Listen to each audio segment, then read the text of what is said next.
You know, MTN understands that the best things in life should be easy to enjoy. Yeah, there shouldn't be any hassle. That's why it's now extra simple to buy your preferred data bundles on *138# on MTN. You can now purchase all your data bundles via a simpler menu on *138# and bundle away at your own convenience. So go on, enjoy the simpler, easier, and more convenient way of buying data that does not expire on MTN, because we're good together. MTN, we there for you everywhere you go. I mentioned earlier, Dr. Yaw Osafo, CEO of Medical Hospital, is going to join me here on Joy 99.7 FM, and he's here. Hi, Doc. How are you? Hi, Kwame. I'm good. Nice. Have you had a good week? Refreshing, exciting. Yeah, you're at a distance, so you know. Yeah, rip off your. Yeah, rip it off. And how's the team at Medical Hospital as well? Oh, we're doing great. And Kwame, today I met someone. Oh, did you? Oh, and I was super excited. Who did you know whether meet? to work or not? Ah, Mark Cosby. Oh, Anthony. Yes. Oh, he's such a great job. He's a great guy. Yes, he's He's the star of that time at the clinic. Yes, Medina. Yeah, so. It was good meeting up with him. Awesome. And I know he's finally meeting him. Yes, so yeah. I was equally excited to meet with him. Because I know he's doing the listening. Yeah. So as always. Good afternoon, and it was nice meeting you. I'm sure I'll meet him again. Yes, you should. Right. So, you know, guys, earlier this week when Drive Doctor sent me what he would want us to talk about, I was like, what motivated this conversation? Yeah. Care for a dying person or a dying patient. And I was wondering exactly what happened for Doctor to get us talking about caring for dying people. Doctor Kwame, that's a very interesting topic, and I'm really excited that you brought it up, Doc. But really, what made you decide that we talk about care for dying people? Kwame, simply in this country, we don't like to think about death. So you want us to think about that? Yes, absolutely. We don't think about it enough. So a lot of my lawyer friends will tell you that the cases that run long periods in the courts are cases concerning inheritance, wills. Okay. Because people die without making wills. Yeah. For example. So then issues about property and all of that become very, very protracted. So let me share a story with you, what the real motivation. In my line of work, people are born, people suffer different illnesses and injuries, and people die. So we are compelled to look at everything from birth to death. So a couple of weeks ago, an 88-year-old man who had been ill for some time, someone in the late 80s, almost 90, had been ill for a while and been suffering significant memory loss and other cognitive impairment. So it wasn't as if he was in a good, state of health. Then his health again deteriorated. Children decided to send the man to the hospital, was admitted by the doctors, and the doctors started doing all that doctors do to try and keep people alive. Well, one set, the family, or a wing of the family, felt at a point that the doctors were overdoing it, for want of a better expression. Overdoing it. Or why are they worrying our father like that? Why are they doing all these tests? And who here, and who here? Can't you see the man is suffering every day, needles going in, they're putting tubes, down the nose, into the mouth. The man is in a semi-conscious state. Why don't just they leave Papa to just go? What's the point of all of this?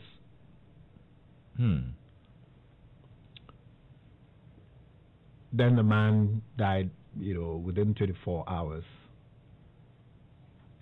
So a part of the family wasn't too thrilled. Not because the doctors didn't do enough, but for them the doctors were, quote, overdoing it. And actually they believe causing too much pain. They talked about the concept of advanced medical directives. Why should they do all of this? Would Papa want it? And we don't think Papa would have wanted. It's been 2 years, his mind is gone, and all of that. He's demented, so he wouldn't have wanted all of these things in a bid to try and keep him alive. What was the point? And we get to see this a lot. And if you talk to most doctors, especially those who take care of the elderly people, then this becomes a topic. So today I decided that let's look at that whole aspect of care of the dying patient.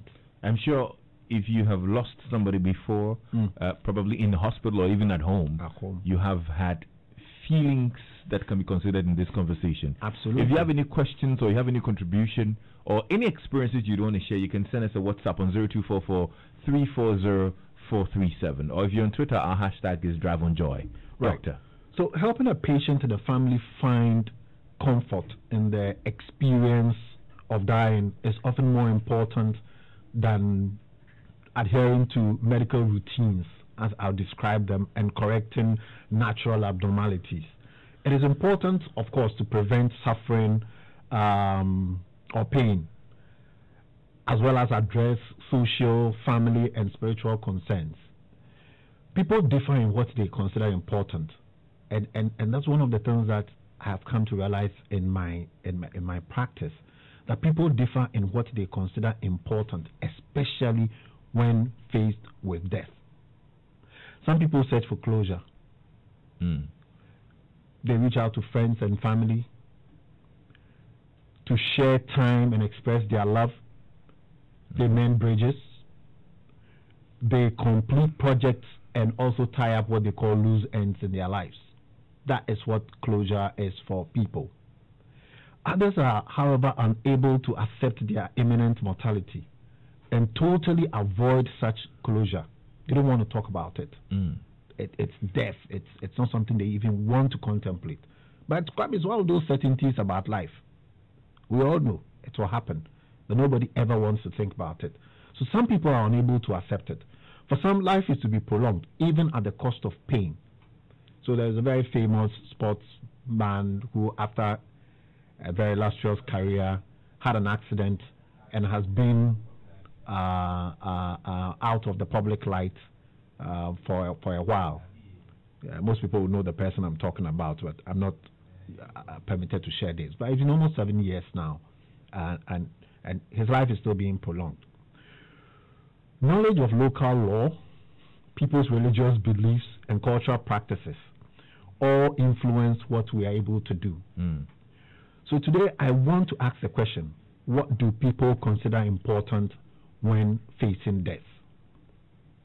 And I like people to send us messages. What would they consider important? But when these are the 5 things that isn't it difficult to actually figure it out, especially because we've not been there before? Or probably when you're there, you know, the considerations are a little different from when you are in your mortal state. You know what I mean? So, like, for example, when I say facing death, most people would know that when they cross 70 years, or more extra time, right? Like you feel that yes, your life, you've gotten into that phase of life where things can happen at a certain age. Of course, when you are 30 years, you feel you have so much ahead of you. But how many 70-year-olds really feel they have a lot more left in the tank? So that can be looked at as facing death. You've not been diagnosed with any particular illness. So that's the first category of people who face death, just advancing age. Beyond a certain age, people start to contemplate.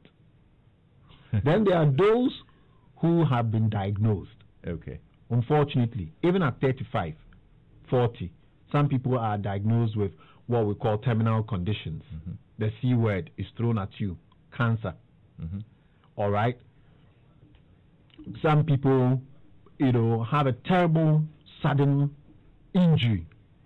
So a very bad road traffic accident, and they're hanging on for dear life. So, because we've never thought about all of these things, it may not be happening to you right now, but I'm asking the question, if you could look forward into the future, if you are 70 years and you're looking back, what would be the things that would be important to you? You don't think that there will be a large section of that sample you're talking about, or a 70-plus sample, who are actually hoping that their life is extended and probably live it more in good health? Oh yes, you'll be hoping, but I know that at the back of their minds too, that reality also hits. Why do you want to get to the back of our minds? Be at the front. Because of something we call advanced medical directives. Okay. Because of the situation where people all of a sudden there's a split in the family and people don't know what to do. One side says leave Papa alone. Okay. Another one says, look, let's do whatever it is possible. Let's do an MRI. Let's do a CT scan. Let him have this surgery, and so on and so forth to prolong. Is it possible for us to arrive at a position where we say, you know what, this person, this is what they would have wanted if they could tell us? And you can only do that when you're sane, when you're very competent, when you're not at the moment facing death. Unfortunately, when we looked around, in this country, we don't have that legal framework to give that backing. But out there, especially in the United States, I know they've got something we call Advanced Medical Directives. And Kwame, I'll explain. AMDs. These are also known as living wills. An Advanced Medical Directive is a legal document in which a person specifies what actions should be taken for their health if they are no longer able to make decisions for themselves. But in this country, do we even contemplate that? We don't want to speak of it. We don't want to speak of it. So I did some informal research, not scientific, so I asked around a lot last week. And people gave me 5 key areas that they will think about when faced with death. One, a lot of people talk about relationships. That when facing death, they would want to spend a lot more time with people that they love. They would want to reconcile if they have issues with people. So relationships were right there on the forefront of a lot of people. Number 2 was distribution of property. Yes, that is for those who own things. Right, so self-acquired property, or sometimes ebusian property, family property, under your care. Then religion was also very, very important to a lot of people. That what is my relationship with my God? A lot of people tend to think a lot more about that. Where am I going from here? Where am I going from here? Exactly. Most of the time we probably would not think about that, but when it hits you and you go into that state, then a lot of people, and I know that there are some Christian faiths, you have to call the father to come or look for a reverend to pray for you before it happens, when death is imminent. We are going, heaven knows where we are going. Right, so religion is important. Burial and funeral arrangements. Okay.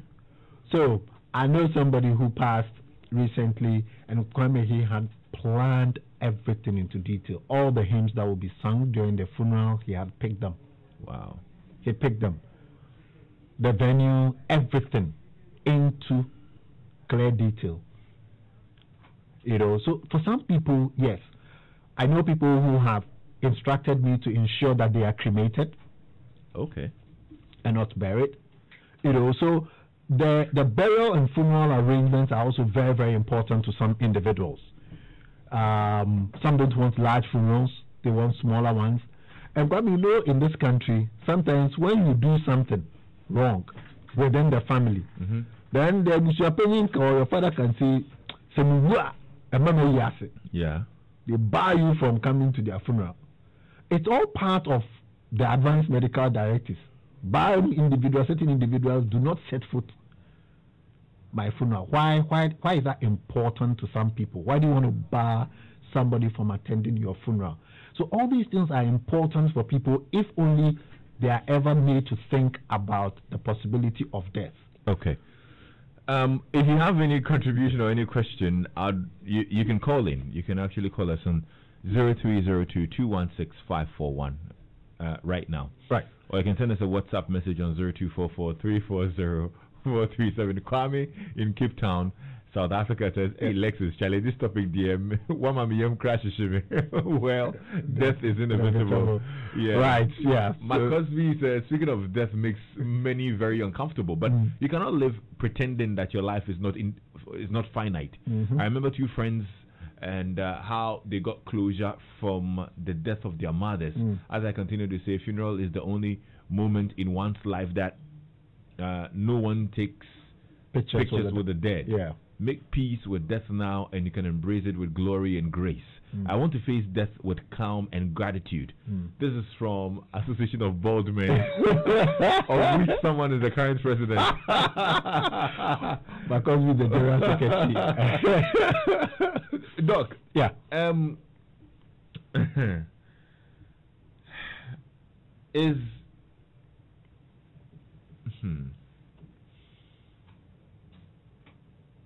What is the medical stand on this? As doctors, I want you to tell us what you're supposed to do. Are you supposed to stick to your job of making sure the person lives? Or at some points, you actually give up and say, listen, we want to give them a peaceful death? Right. Before that, Mario is here. Hello, Mario.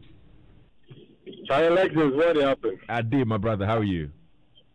Hi, I'm doing good. All right. This very topic is so special, honestly. Yeah.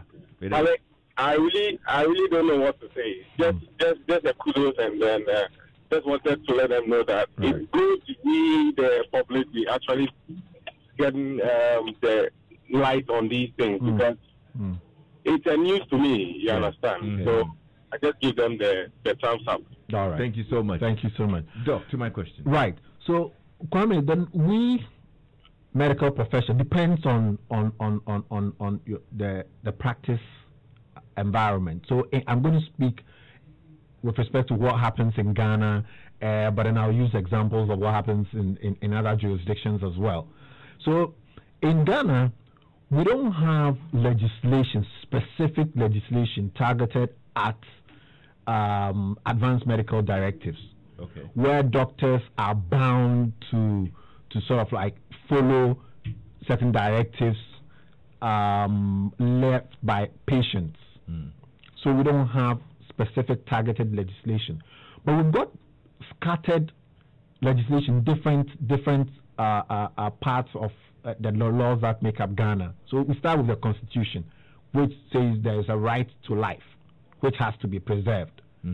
So if it says everybody has a right to life, that includes everybody. That includes the 90-year-old, the 98-year-old, and the 2-year-old. So if we're going by that, then as a physician or as a doctor, you have to do whatever it takes. Once you have a patient under your care and you need to go take a CT scan, you need to stitch them up one way or the other, then you have to do what it takes, all right, to preserve life. Right. Of course, we don't have the powers to decide who dies and who lives. But our work in the preservation of life is absolutely important. When it comes to children as well, then we look at children as people not having that power to take decisions, people under 18. Their parents then take those decisions on their behalf. But even the law then gives doctors certain powers to override decisions that parents would take if we believe it is not towards the preservation of life. So if a parent says, for example, I know my child has leukemia, needs blood transfusion, but because of my religious belief, I'm not going to allow my child to receive the blood transfusion, the doctor can actually step in and say, what? If we don't give your child the blood transfusion, child is going to die. And I want to preserve life, and therefore I am going to overrule you, the parent, and give blood to the child. And okay. I think Lukman is here. Hello, Lukman. Okay. Eunice now. Hello, Eunice. Hi, Lexis. You're welcome. Hi, Eunice. Thank you. Yeah. I want to ask Dr. Osafo. Yeah. He said something earlier about the dying, saying that when I die, so-and-so person shouldn't come to my funeral. I want to ask, does that happen that the people that are not supposed to come don't come, or they do come? Because I have a situation where an auntie has said the same thing to me. She's alive right now. Okay. And I vow that what she says, if she doesn't retract, I'm not going to go to her funeral. Right. So I want to ask if there's an implication. Do the people really attend the funeral, or they don't come? Well, Eunice, the point is, I think we're asking about what people consider important. So what's the motivation for somebody saying, if I die, don't come to my funeral? Probably there's some conflict. That's what most of the time we realize. And it's a way of letting people know how seriously or how badly they feel hurt by whatever conflict situation exists. And they would rather want it to be resolved. So that when that is said to you, then you go and traditionally you go and try and resolve it, or go and beg, and then we leave it. So these are for me, it's an example of the traditional advanced medical directive. People think about their death and then they want to control what happens when they die, and that's why a lot of people mention the burial and funeral arrangements. Okay. Yeah. Lukman, thank you so much, Eunice. Lukman. Hello, Mr. Lexis. Good afternoon. Good afternoon. Yeah, thank you. Please, I just have a simple question to ask doctor. I want to go as he put it. If you are taking care of a dying person, and is there any point in time that you will tell the family, oh, this thing there, I know he's not going to make it, and stop prescribing more medicine so that the family will save the money, or you just keep on prescribing medicines for you? Because as a Muslim, in the Holy Quran, God tells us that life is a mystery. So something that is mystery, when should you give up? Thank you very much. Right. So Lukman has actually opened the can. That's what the Pandora's box has been opened. So that's the difficulty that we have. So for the doctors, they are going to try and do their possible best to try and preserve life. But then we also have what we call palliative care in our part of the world, where people sometimes have certain medical conditions that we cannot cure. And I'll get into that next week and probably the week after, when we say the care proper. So today I just wanted to introduce us to the concept where we look at what is palliative care. Because if somebody has a terminal condition, and most of the time it tends to be these cancers and all of that, and we cannot do we continue to prescribe medicines? Yes. But it is a type of medicines that we are prescribing that will get into it. We have to relieve pain. How about somebody is in pain and moaning and groaning all the time? Do you just turn a blind eye and say, oh, I'm not supposed to prescribe anything because you are dying? No. So we'll give things to, for example, relieve pain, for example, but not actually attempt to cure. So where you draw the line is very, very difficult. And that is why in other places, they decided to put that power in the hands of the individual and say, you know what, we will craft a certain legal framework where people can make decisions about what they want done if they find themselves in certain states. And that is what we call the advanced medical directives. So the advanced medical directives say, look, when I'm 75 and I have a stroke and I'm unconscious, I don't want you putting me in an MRI machine. I don't want you sticking tubes down my throat. Just let me be. And there is a legal framework to support that. Then doctors can then know what to do.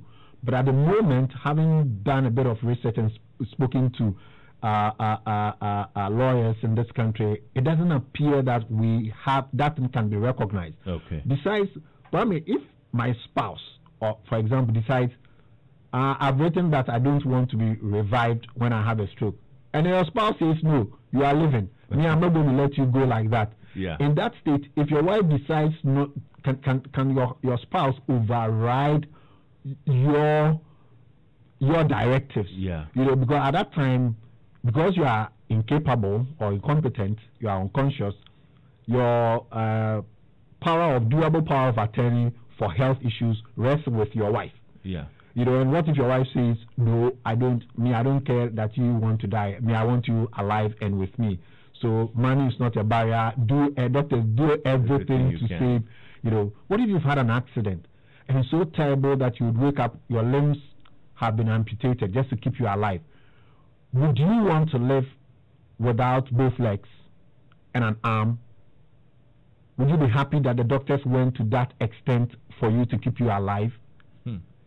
So those are the thought-provoking questions I want us to be asking ourselves. So that next week, next week we'll start to talk about what doctors actually do, what the care we can offer, the palliative, the social bit, the psychological bit, and then also care for the carers, those who are caring for people who are dying. most of them end up with depression. You know, watching somebody you love go through so much pain and die peacefully is not easy. So how do we ensure, quote unquote, a peaceful death? Remind me of a song by Milli Vanilli called When I Die. Boy, oh boy. What a very thought-provoking conversation we've had. I mean, it's got me thinking the whole time you were talking. Yeah. Sonny says, great topic, Lexis. I think Ghanaians have shrouded death in so much secrecy. We need to change this. Death is inevitable. And the earlier we start planning, the better. Even when people are dying, medical professionals don't tell you the truth. It is a lot of heartache and disagreements that ensue after people die. Planning or preparing for your death makes you die fulfilled and peacefully, I believe. I've never died before, but I do know that you will rest easy knowing you've tied all the loose ends. Absolutely. That last bit. We'll continue this conversation next week. I can't wait for the real juice. Yes. So next week we'll begin the conversation on the various aspects of care that is offered to people who we all are facing death. Doc, for those who want to get in touch with you, how do they contact you? All right. So our phone number is 0501 477 340. 0501 477 340. Dr. Yaw Osafo is the CEO of Medicas Hospital in Medina, Firestone, and Mampong, Equiapim.